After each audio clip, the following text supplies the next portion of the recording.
صل على سيدنا ومولانا محمد وعلى بسم اللہ الرحمن الرحیم۔ السلام علیکم ناظرین و سامعین کرام۔ پروگرام یاد الہی میں روزانہ عظیم ہستیوں کے تذکارے پاک کیے جاتے ہیں اور اس کے ساتھ ساتھ کچھ ایسے موضوعات پر گفتگو ہوتی ہے جن سے آپ کو رہنمائی حاصل ہوتی ہے۔ آج ہمارا موضوع ہے نصیحت کی اہمیت اور آداب اور ثمرات۔ اس سے پہلے آج کا وظیفہ سمجھ لیجئے، آج کے حوالے سے نماز اشراق کی فضیلت، اس پر بات ہوگی۔ سیدنا ابو ذر غفاری رضی اللہ عنہ سے مروی ہے کہ نبی کریم صلی اللہ علیہ وآلہ وسلم نے ارشاد فرمایا، صحیح مسلم میں یہ حدیث مبارکہ، تم میں سے ہر ایک کے ہر جوڑ پر ایک صدقہ واجب ہے۔ جسم میں کتنے جوڑ ہیں؟ آقا کریم صلی اللہ علیہ وسلم نے فرمایا ہر ایک کے ہر جوڑ پر ایک ایک صدقہ واجب ہے۔ فرمایا چنانچہ سبحان اللہ کہنا صدقہ ہے، الحمدللہ کہنا صدقہ ہے، لا الہ الا اللہ کہنا صدقہ ہے، اللہ اکبر کہنا صدقہ ہے، نیکی کا حکم دینا صدقہ ہے، برائی سے روکنا صدقہ ہے، اور اس صدقے سے اشراق کی 2 رکعتیں کافی ہو جاتی ہیں۔ یعنی آقا کریم صلی اللہ علیہ وسلم نے سبحان اللہ، الحمدللہ، اللہ اکبر، لا الہ الا اللہ، پھر نیکی کی بات کرنا، برائی سے منع کرنا، نیکی کا حکم دینا، برائی سے روکنا، اور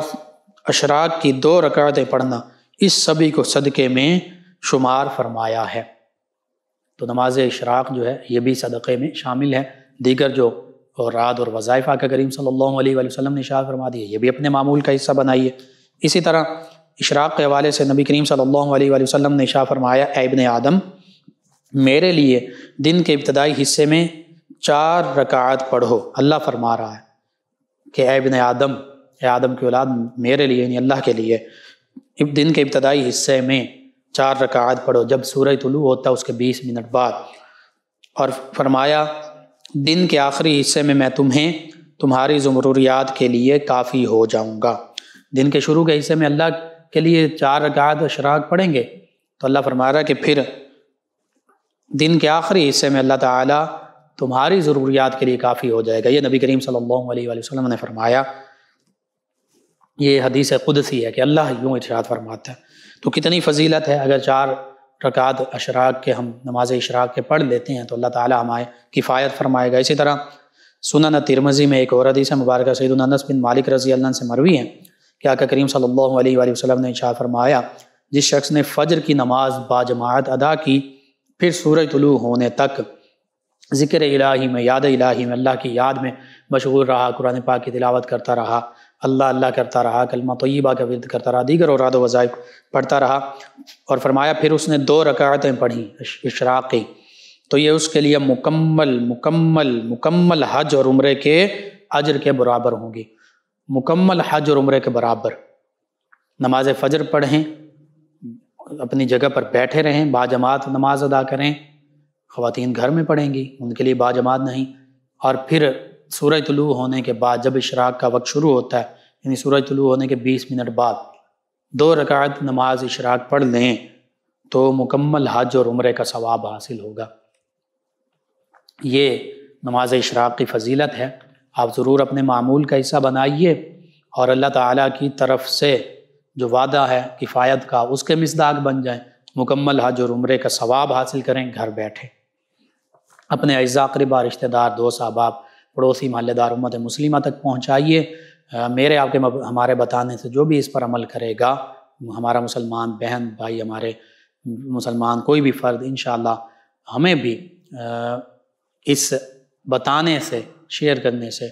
اجر اور ثواب حاصل ہوگا، اور دین و دنیا آخرت کی بھلائیاں حاصل ہوں گی۔ اللہ سبحانہ وتعالی ہمیں آسانیاں عطا فرمائے، آسانیاں بانٹنے والا بنائے، مشکلات سے ہماری حفاظت فرمائے، آمین۔ نصیحت کی اہمیت اور آداب کیا ہیں، فوائد اور ثمرات کیا ہیں؟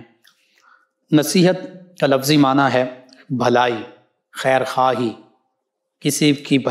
کسی کو بھلائی کی بات بتانا، بھلائی کا عمل بتانا، نیک مشورہ دینا، خیر خواہی کرنا، کسی کی بھلائی چاہنا، یہ نصیحت ہے۔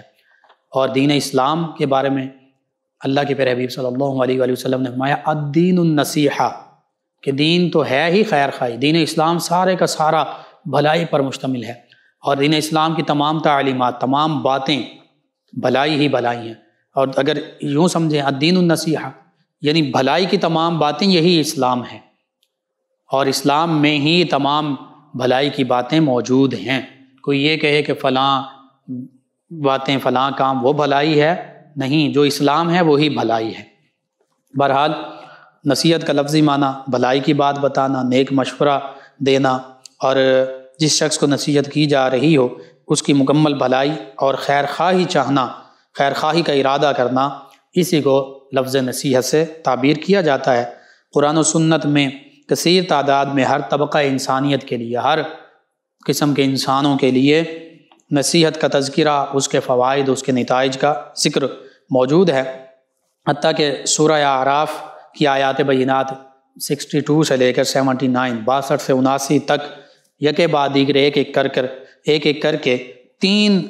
ذی قدر، عظمت، رفعت اور شان والے انبیاء کرام علیہ السلام، سیدنا نوح علیہ السلام، سیدنا ہود علیہ السلام اور سیدنا صالح علیہ السلام، ان کے احوال کا ذکر ہے، ان کی نصیحتوں کا ذکر ہے کہ کیسے انہوں نے اپنی قوم کو نصیحتیں ارشاد فرمائیں، اپنی قوم سے فرمایا کہ ہم تم سے کسی قسم کا کوئی اجر، کوئی معاوضہ، کوئی بدلہ، کوئی ریوارڈ نہیں چاہتے، بلکہ ہم تو تمہیں نصیحت کرنے کے لیے آئے ہیں۔ اللہ رب العزت ارشاد فرماتا ہے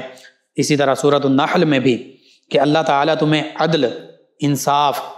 احسان، نیکی، بھلائی اور قرابت داروں کو امداد دینے کا، ان کے ساتھ تعاون اور مدد کرنے کا حکم دیتا ہے، اور بے حیائی، برے کام اور سرکشی سے منع فرماتا ہے، اور وہ تمہیں اس لیے نصیحت کرتا ہے تاکہ تم اس نصیحت کو قبول کرو اور اس نصیحت کو یاد رکھو۔ تو پتہ چلا تمام انبیاء کرام علیہ السلام امر بالمعروف فرمایا کرتے تھے، نہیں عن المنکر فرمایا کرتے تھے، نہیں عن المنکر فرمایا کرتے تھے۔ اسی طرح تمام انبیاء کرام علیہ السلام وحدانیت کا درس دیتے تھے، اللہ تعالیٰ کی وحدانیت کے بارے میں کہ اللہ وحدہ لا شریک ہے، اس کے وہی عبادت کے لائق ہے، اس کے سوا کوئی عبادت کے لائق نہیں۔ اپنی نبوت اور رسالت کا درس دیا۔ آقا کریم صلی اللہ علیہ وآلہ وسلم نے بھی یہی ارشاد فرمایا، جن لوگوں نے انبیاء کرام علیہ السلام کی نصیحت کو قبول کیا وہ مسلمان ٹھہرے، اور پھر وہ اس دنیا میں بھی کامیاب ٹھہرے، کل روز محشر بھی اللہ کی بارگاہ میں سرخرو ہوں گے۔ لیکن جن لوگوں نے پہلی امتوں میں بھی اور بالخصوص نبی کریم صلی اللہ علیہ وآلہ وسلم کے تشریف لانے کے بعد اب دین اسلام ہی کی تعلیمات کو فالو کرنا ہے، کوئی اگر کسی اور دین مذہب کو فالو کرتا ہے تو اس سے وہ دین قبول نہیں کیا جائے گا۔ ان الدین عند اللہ الاسلام، اللہ کے نزدیک پسندیدہ دین اور دین صرف اور صرف اسلام ہی ہے، کیونکہ اللہ کا یہی حکم ہے۔ جب اللہ کا حکم آ جائے تو پھر سر تسلیم خم کرنا ہے۔ تو یوں اب تا قیام قیامت اسلام کی جو تعلیمات ہیں یہی نصیحت ہیں۔ الدین النصیحہ، اسلام، دین اسلام ہی نصیحت ہے، یہی خیر خواہی ہے۔ اس کے سوا آپ جہاں کہیں چلے جائیں، بظاہر جتنے مرضی خوشنما رنگ دے دیں، سیکولرزم کا رنگ دے دیں، لبرلزم کا رنگ دے دیں، انسانیت کا نام لے لیں، حقیقت میں اسلام ہی دین نصیحت ہے، دین انسانیت ہے۔ دیگر لوگ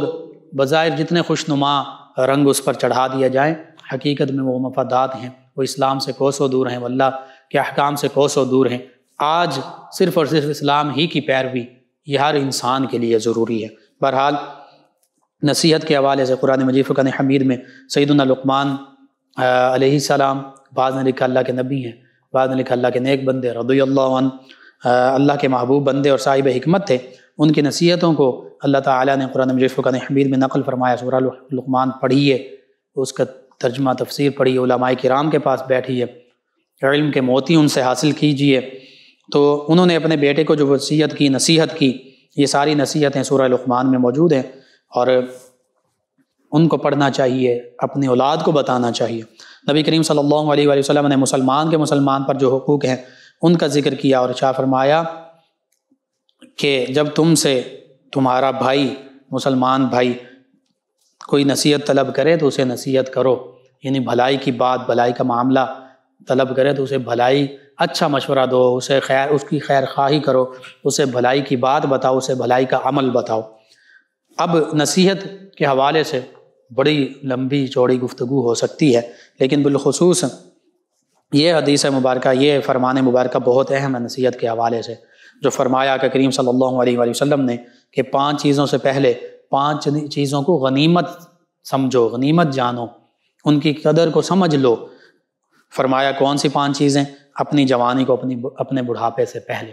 جوانی تمہارے لیے غنیمت ہے، جوانی میں طاقت ہے، جوانی کے دوران جسم میں طاقت ہے، تم اس طاقت کے بلبوتے پر اللہ کی بارگاہ میں عاجز انکساری کا اظہار کر سکتے ہو، زیادہ سے زیادہ نوافل پڑھ سکتے ہو، نماز کھڑے ہو کر صحیح طریقے سے عاجز انکساری کے ساتھ پڑھ سکتے ہو، روزہ رکھ سکتے ہو، حج ادا کر سکتے ہو، دیگر معاملات جو ہیں وہ کر سکتے ہو، اللہ کے راستے میں دوڑ دھوپ کر سکتے ہو۔ لیکن جب بڑھاپا آ جاتا ہے، بعض اوقات کھڑے ہو کر نماز پڑھنے کی طاقت نہیں رہتی، بیٹھ کر نماز پڑھنی پڑتی ہے، بیماری آ جاتی ہے، تو یہ معاملہ بڑھاپا جب آ جاتا ہے تو پھر اتنی طاقت نہیں رہتی، اس طرح عبادت نہیں کر سکتا جس طرح جوانی میں کر سکتا ہے۔ تو اس لیے جوانی کو بڑھاپے سے پہلے غنیمت جاننا چاہیے۔ در جوانی توبہ کردن شیوائے پیغمبری، گرگ پیری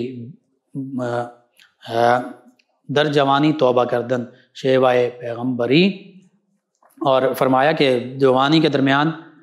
نوجوانی کے دوران توبہ کرنا یہ تو شیوائے پیغمبری ہے، انبیاء کرام علیہ السلام کی سنت ہے۔ اور جب پیری کا وقت آ جاتا ہے، بزرگی کا وقت آ جاتا ہے، بڑھاپے کا وقت آ جاتا ہے، تو جو گرگ ظالم میں شود پرہیزگار، در پیری گرگ ظالم میں شود پرہیزگار، کچھ اس طرح شعر کا مفہوم یہ ہے کہ جو بھیڑیا، ظالم بھیڑیا جو ہوتا ہے، جب اس کی طاقت زائل ہو جاتی ہے تو اس وقت وہ بھی پرہیزگار بن جاتا ہے۔ اس سے کسی کو ہٹ کرنا مقصود نہیں ہے، مقصد یہ ہے کہ جوانی میں نوجوان اگر توبہ کر لیں تو یہ توبہ زیادہ بہتر، اللہ کے ہاں مقبول ہے اور زیادہ ہمارے لیے بھلائی کا معاملہ ہے۔ اور اللہ تعالیٰ نے جو جتنی عمر زیادہ ہو جاتی ہے لوگوں کی، بزرگوں کے حوالے سے اس نے ظن رکھنا چاہیے۔ اللہ تعالیٰ تو بزرگوں کے سفید بالوں کا بھی حیا فرماتا ہے۔ بہرحال جوانی کو غنیمت جاننا چاہیے بڑھاپے سے پہلے۔ پھر فرمایا صحت کو غنیمت جاننا چاہیے اپنی بیماری سے پہلے۔ یہ بھی حقیقت ہے، صحت ہوتی ہے تو ہم اچھے طریقے سے نماز بھی ادا کر سکتے ہیں، دیگر عبادات، حقوق اللہ، حقوق العباد پورے کر سکتے ہیں۔ لیکن اگر بیماری آ جائے تو بیماری کی کنڈیشن کے حوالے سے بعض اوقات کھڑے ہو کر نماز ادا نہیں ہو سکتی، بعض اوقات بیٹھ کر بھی ادا نہیں ہو سکتی، حتیٰ کہ لیٹ کر بھی نہیں ہو سکتی، اشاروں سے نماز ادا کرنا پڑتی ہے۔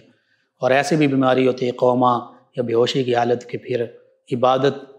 بھی ہم نہیں کر سکتے۔ تو اس لیے صحت ہے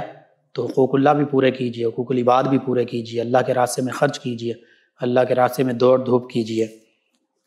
اسی طرح تیسرا فرمایا اپنی مالداری کو تنگدستی سے پہلے غنیمت سمجھیں۔ مال و دولت اللہ نے عطا فرمایا ہے، اللہ کے راستے میں اگر اللہ نے مال عطا فرمایا، جتنا بھی عطا فرمایا ہماری حیثیت سے بڑھ کر ہے، استحقاق سے بڑھ کر، ہم کیا تھے، ہم کیا ہیں، ہماری جو استحقاق ہے، ہم جس چیز کے مستحق بھی نہیں ہیں اس سے بڑھ کر اللہ رب العزت ہمیں نعمتیں عطا فرما رہا ہے، مال و دولت عطا فرما رہا ہے۔ تو ہمیں چاہیے جو ہمارے پاس مال و دولت ہے، جو نعمتیں ہیں، اس سے دوسروں کو بھی اس کے ذریعے سے مدد کریں۔ اگر مال ہے، پیسہ ہے،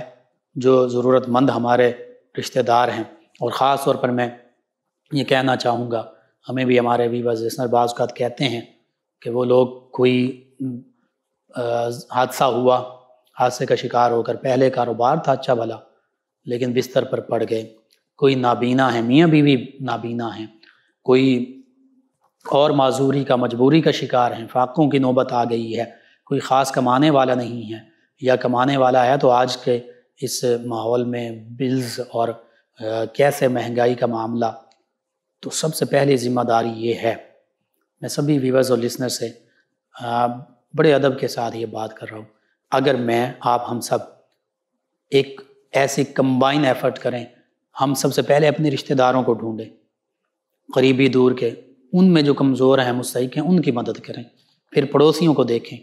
مل کر پڑوسی ان کے لیے فنڈ اکٹھا کر سکتے ہیں، ان کے لیے کچھ کر سکتے ہیں، رشتہ داروں کے لیے رشتہ دار اکٹھا کریں، ان کے کام آئیں۔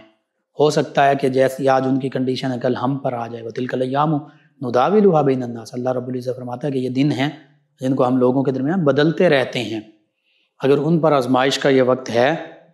تو کل یہ آزمائش کا اللہ نہ کرے ہم پر بھی وقت آ سکتا ہے۔ اللہ سبحانہ وتعالی ہمیں آزمائش سے دور رکھے۔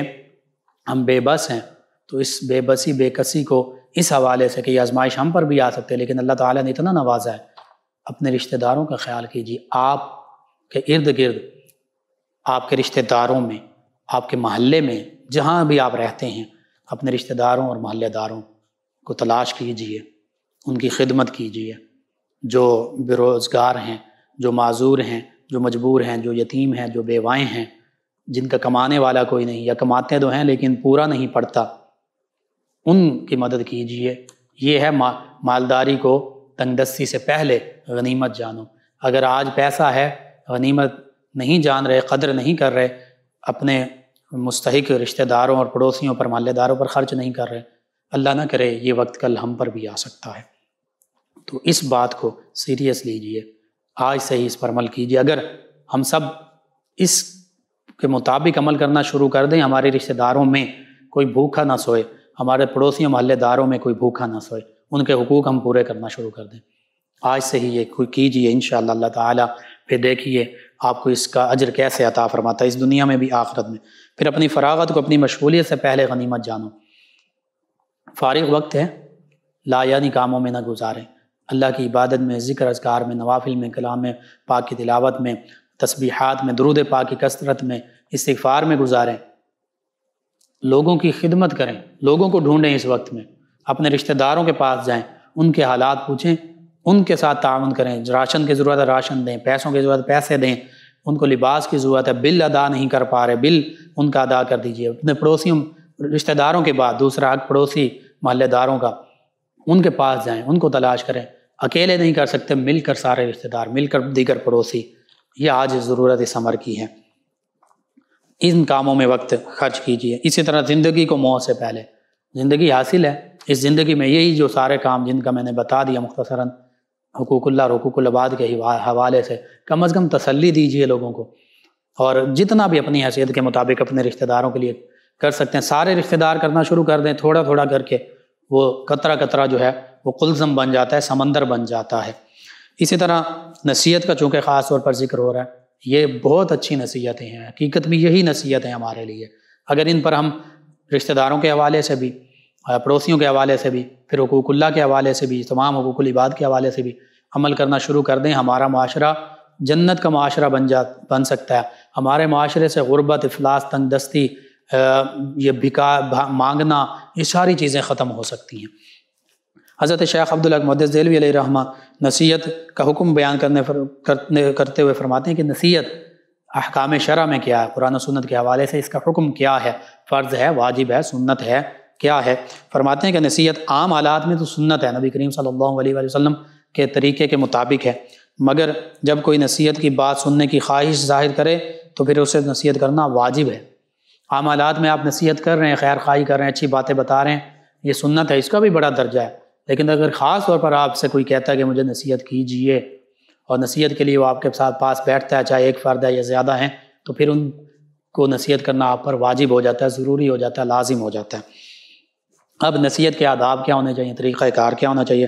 نصیحت کس کو اور کیسے کرنی چاہیے، یہ سب سے اہم بات ہے۔ نبی کریم صلی اللہ علیہ وآلہ وسلم کا انداز نصیحت بہت دل نشیں اور خوبصورت ہوتا تھا، جس میں موقع کی مناسبت اور نزاکت کا خصوصی خیال رکھا جاتا تھا۔ نبی کریم صلی اللہ علیہ وآلہ وسلم کی عادت مبارکہ یہ تھی جب کسی کی کوئی ناگوار بات، بری بات آپ کو معلوم ہوتی تو اصلاح کا ایسا حسین آپ کا انداز ہوتا کہ اس کا پردہ رکھتے ہوئے، اللہ رب العزت ستار العیوب ہے، ہمارے عیبوں پر پردہ فرمانے والا ہے، نبی کریم صلی اللہ علیہ وآلہ وسلم بھی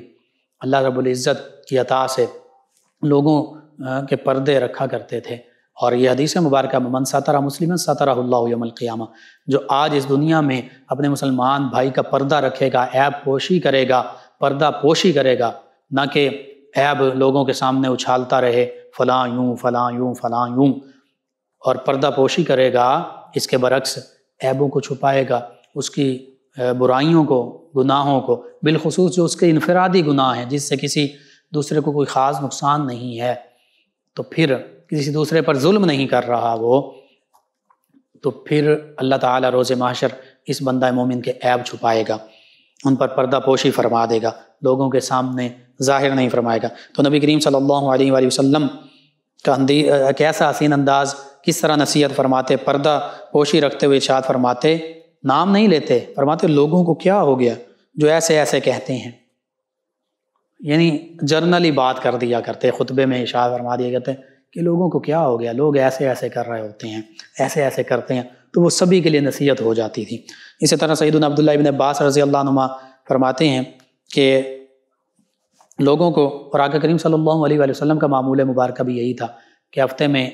2 دن 3 دن کچھ خاص مواقع پر آپ نصیحت، خاص طور پر نصیحت فرمایا کرتے تھے،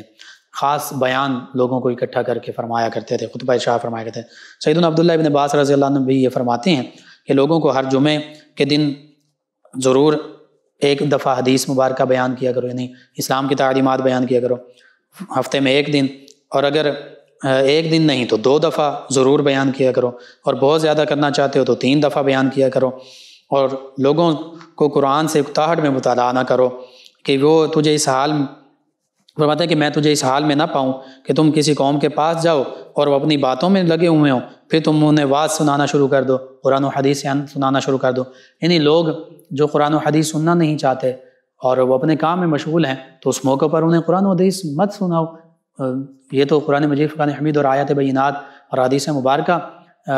کی بے قدری ہوگی، تم انہیں سناؤ جو سننا چاہتے ہیں۔ اور اسی طرح فرمایا اگر وہ نہیں سننا چاہتے تو پھر تم چھوڑ دو تاکہ وہ اکتا نہ جائیں، تو پھر تم خاموش رہو، ہاں اگر وہ تمہیں کہیں تو پھر اس حال میں ضرور انہیں قرآن و سنت کی تعلیمات ان تک پہنچاؤ کہ وہ اس کا شوق رکھتے ہیں۔ اسی طرح نبی کریم صلی اللہ علیہ وآلہ وسلم، آپ بھی یہی آپ کا معمول تھا، صحابہ کرام علیہم رضوان کا بھی یہی معمول تھا۔ نبی کریم صلی اللہ علیہ وآلہ وسلم نے یہ بھی ارشاد فرمایا کہ جو اپنے مسلمان بھائی کو اس گناہ سے جس سے وہ توبہ کر چکا ہے اس کے ذریعے سے آر دلائے گا، تو آر دلانے والا اس وقت تک نہیں مرے گا جب تک وہ خود گناہ نہ کر لے۔ یہ ہمارا ایک معاشرے کا بہت بڑا المیہ ہے، ہم اپنے دوست، اپنے بھائی، مختلف پڑوسی، محلے دار، رشتہ داروں کو ان کی کوئی ہمیں بات پتہ چلتی ہے، عیب پتہ چلتا ہے، تو دھڑلے سے ان کو آر دلا رہے ہوتے ہیں، اور بعض اوقات ایسا ہوتا ہے کہ اس نے اس عیب سے، اس برائی سے، اس گناہ سے پکی سچی توبہ کر لی ہوتی ہے، وہ اس کو چھوڑ چکا ہوتا ہے۔ جب وہ کر رہا ہے محبت کے ساتھ آپ اس کو علیحدگی میں سمجھا سکتے ہیں، لیکن بعض کا تو یوں اس کو ندامت اور پریشانی اور آر دلائی جا رہے ہو کہ تم یہ کرتے ہو، تم ایسے کرتے ہو، تم بڑے شرابی ہو، تم بڑے فلاں ہو، تم بڑے فلاں ہو، اور بعض ساتھ دوسرے لوگ بھی دیکھ رہے ہوتے ہیں۔ وہ اس کا اور اللہ رب العزت کے درمیان ایک پردہ تھا، ہو سکتا ہے کہ وہ اس نے معافی مانگ لی ہو، توبہ کر لی ہو، اس سے دور اس گناہ سے چلا گیا ہو، لیکن ہم پھر بھی اس کو اچھال رہے ہوتے ہیں۔ اس کا طریقہ یہ ہے کہ اگر وہ بار بار کر رہا ہے اور گناہ کبیرہ کر رہا ہے تو محبت کے ساتھ اکیلے میں اس کو سمجھایا جائے، یا اگر سبھی لوگ ہیں تو نام لیے بغیر کہا جائے کہ لوگ یوں یوں کرتے ہیں، ایسے ایسے کہتے ہیں، ایسے ایسے کرتے ہیں۔ تو یہی آقا کریم صلی اللہ علیہ وآلہ وسلم کا مبارک عمل تھا۔ تو آقا کریم فرما رہے ہیں کہ اگر اس نے توبہ کر لی اور تم پھر بھی اس کو آر دلا رہے ہو تو پھر اس وقت تک نہیں مرو گے جب تک خود تم اس گناہ میں مبتلا نہیں ہو جاؤ گے۔ اسی طرح قاضی فضیل بن عیاض علیہ رحمہ فرماتے ہیں کہ مومن پردہ پوشی اور نصیحت کرتا ہے، جبکہ اس کے برعکس فاسق و فاجر بدنام کرتا ہے اور شرم اور آر دلاتا ہے۔ یعنی مومن جو ہوتا ہے وہ پردہ پوشی بھی کر رہا ہوتا ہے، لوگوں کے سامنے عیب نہیں اچھال ہوتا، پردہ پوشی کر رہا ہوتا ہے، اور اگر نصیحت کی ضرورت ہوتی ہے تو خاموشی کے ساتھ اکیلے میں بڑی محبت کے انداز کے ساتھ اس کو نصیحت کرتا ہے، جس نصیحت کو وہ سنتا بھی ہے، سمجھتا بھی ہے، اور اس پر پھر عمل کرنے کی بھی کوشش کرتا ہے۔ بعض اوقات ایسا ہوتا ہے جب سب کے سامنے بات کی جاتی ہے، آر دلائی جاتی ہے، تو سننے والا جس میں وہ عیب ہوتا ہے وہ مزید اس پر اصرار کرتا ہے، یعنی اس پر ڈٹ جاتا ہے، وہ کہتا ہے کہ اگر ایسے ہے تو پھر میں یوں ہی کروں گا، یوں تو یوں ہی صحیح، یہ جملے بھی بولے جاتے ہیں بعض کا۔ بہرحال فرمایا کہ اصل میں مومن وہ ہے، اور یہ حدیث مبارکہ میں نے بیان کر دی، پردہ پوشی کرنے والا مومن اپنے بھائی کی، مسلمان بھائی کی پردہ پوشی کرتا ہے، وہ پردہ پوشی بھی کرتا ہے، نصیحت بھی کرتا ہے احسن انداز کے ساتھ۔ اور فرمایا جو اس کے برعکس فاسق و فاجر ہوتا ہے، خود گناہ گار ہوتا ہے، خود فاسق فاجر اعلانیہ ہوتا ہے، وہ شرم بھی دلا رہا ہوتا ہے، آر بھی دلا رہا ہوتا ہے، وہ کہہ رہا ہوتا ہے سب کے سامنے تو شرابی، تو فلانا، تو فلانا۔ تو یوں ان چیزوں سے بچنا چاہیے۔ ہمیں کاش ہمیں بھی اصلاح کا ڈھنگ آ جاتا ہمارا حال تو یہ ہوتا ہے کہ اگر کسی کو سمجھانا بھی ہو تو بلا ضرورت شرعی سب کے سامنے نام لے لے کر یا اسی کی طرف دیکھ کر اس کو سمجھا رہے ہوتے ہیں، اور وہ بیچارہ جس کی ہم بات کر رہے ہوتے ہیں اس بیچارے کے راز، اس کے عیوب، اس کی خطائیں، گناہ لوگوں کے سامنے ہم کھول کھول کر پیش کر رہے ہوتے ہیں۔ اس حوالے سے یہ بھی اسلام کی تعلیمات ہیں، اگر بالفرض بحیثیت انسان کوئی خطا، کوئی گناہ ہو گیا، یہ اسلام کی تعلیم ہے کہ اس کو پھر اپنے تک رکھو، اس سے توبہ کرو، اللہ تعالیٰ کی بارگاہ میں توبہ کر لو، اس سے رک جاؤ، لوگوں کو بھی خود بھی نہ بتاتے پھرو میں نے یہ کیا، میں نے یہ کیا۔ آج ہمارے معاشرے کا المیہ بالخصوص نوجوان وہ برا عمل کرتے ہیں، جو تو برا تھا ہی، اس کا گناہ تو ان کے نامہ اعمال میں لکھا گیا، توبہ نہیں کریں گے، سچی توبہ نہیں کریں گے، اللہ معاف نہیں فرمائے گا، تو اس کا بدلہ ملے گا، اس کی سزا ہوگی۔ لیکن وہ برا عمل کرنے کے باوجود وہی نوجوان اپنے دوستوں کو بتا رہے ہوتے ہیں میں نے یہ کیا، میں نے یوں کیا، بڑے فخر کے ساتھ بتا رہے ہوتے ہیں۔ تو یہ گناہ پر گناہ ہے، اپنے گناہ پر دوسرے بندے کو گواہ بنا لیا، تو جب گواہ بنا لیا، اگر گواہ نہیں بنایا تھا تو اللہ سے معافی مانگی تھی، یا اللہ چاہتا تو معاف فرما دیتا، جب گواہ بنا دیا تو اب روز محشر وہ گواہ جو ہے وہ گواہ ہی دے گا، جیسے ہاتھ پاؤں زبان ہر چیز گواہی دیتی ہے۔ تو یوں خود بھی کسی کو نہیں بتانا چاہیے، اور دوسرے مسلمان بھائیوں کا بھی یہ فرض بنتا ہے کہ وہ کسی کے عیب مت اچھالے۔ ہاں اگر کوئی بہت بڑا ظالم ہے، کوئی ایسا عمل کر رہا ہے جس سے دوسرے کسی مسلمان بہن بھائی کا حق تلف ہو رہا ہے، اس کا حق چھینتا ہے، غضب کرتا ہے، اور پھر اس سے معافی بھی نہیں مانگ رہا، اور اس کے شرارتی ہے، شر پھیلا رہا ہے، بدماشی پھیلا رہا ہے، تو ایسے لوگوں کے شر سے بچنے کے لیے، ایسے لوگوں کے معاملات سے بچنے کے لیے دیگر مسلمان بہن بھائیوں کو اس کے بارے میں بتایا جا سکتا ہے۔ یہ غیبت نہیں، یہ چغلی نہیں، یہ نصیحت کے خلاف نہیں ہے، یہ بلکہ ضروری ہے۔ یہ وہ حدیث مبارکہ کہ کوئی ظلم، کوئی برائی یوں سر عام ہو رہی ہے، اعلانیہ ہو رہی ہے، مسلمانوں پر ظلم ہو رہا ہے، یا کوئی برائی سر عام یوں کر رہا ہے، تو ہاتھ سے روکو، ہاتھ سے نہیں روک سکتے، زبان سے روکو، کم از کم دل میں برا جانو۔ اسی طرح آپ جب دوسروں کے عیب ہم بیان کر رہے ہوتے ہیں تو آپ احساس کیجئے کہ اگر ہمارے عیب وہ بیان کر رہا ہے، یا ہم کسی کے عیب بیان کر رہے ہیں، تو سوچئے کوئی ہمارے یوں ہی عیب بیان کر رہا ہو تو ہم کیا اسے اچھا سمجھیں گے؟ بالکل اچھا نہیں سمجھیں گے۔ اسی طرح بعض کا ہمارے روب سے سامنے والا اگر چپ ہو گیا یا مان گیا، تب بھی اس کے دل میں ناگواری سی رہ جائے گی، جو بغض، کینہ، غیبت، تہمت کے دروازے کھول سکتی ہے۔ اسی لیے سیدہ ام دردہ رضی اللہ عنہا فرماتی ہیں کہ جس کسی نے اپنی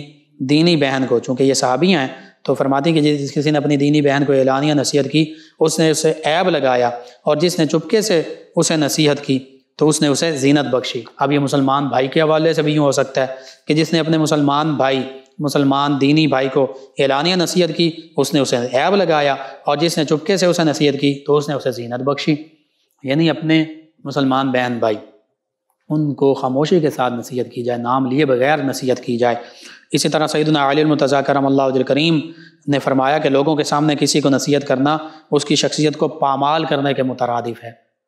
اسی طرح فرمایا جب کسی نوجوان کو ملامت کرو تو اس کی غلطیوں کو لائق عذر سمجھو، تاکہ تمہاری سختی سے وہ ہٹ دھرم نہ بن جائے۔